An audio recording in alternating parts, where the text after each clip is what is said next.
কর্তাগিন্নি কথা, রম্য রচনা, গল্পে সঞ্জয়, পড়ে শোনাচ্ছি রিনা। বলি গিন্নি, অত পুজো করো না। সকাল সন্ধ্যায় ঠাকুরের কাছে মাথা ঠুকছো, ফুল বেলপাতা দিচ্ছ, ধূপ ধুনোয় ঘর অন্ধকার করছো, শেষে সোজা স্বর্গে যেতে হবে যে। আমাকে কিন্তু সেখানে পাবে না। আরে আর কিছু না হোক, আরশোলা মারার জন্য তো আমাকে দরকার নাকি? স্বর্গে গেলে ইন্দ্রদেবের কবলে পড়তে হতে পারে, জানো? বোঝোই তো তার চরিত্রের ব্যাপার, কার না কার বউ মেয়েকে নিয়ে টানাটানি। ইস, সে এক বিশ্রী ব্যাপার। তোমার মতো প্রতিব্রতারা দুদণ্ড শান্তি পায় না সেখানে। আমার বাপু নরকে ব্যবস্থা পাক্কা, সেখানে কেউ কারো বউকে নিয়ে টানাটানি করে না, বুঝলে? সব সচ্চরিত্র।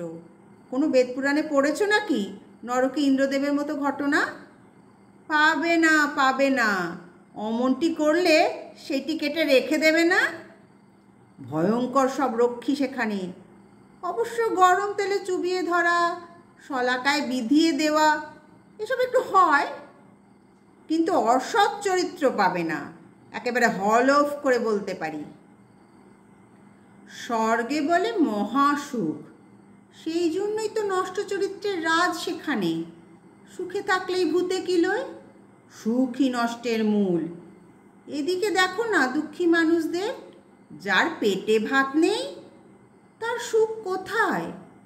আরে যাদের খাবার নেই, আশ্রয় নেই, তাদের কি অন্যদিকে মন দেবার সময় আছে? বেঁচে থাকতেই তারা ঘেমে নিয়ে উঠছে। নরকও বুঝলে খানিকটা তাই। যমদূতের হাতে মুগুর পেটা খেতে খেতে কি আর পরের বউয়ের দিকে চোখ যায়? সম্ভবই নয়। তাই তো বলি পুজো কমাও, যাবে চলো আমাদের নরকে, কোনো অসুবিধে হবে না। একে ওকে বলে তোমার জন্য স্পেশাল ব্যবস্থা করে নেব, বুঝলে?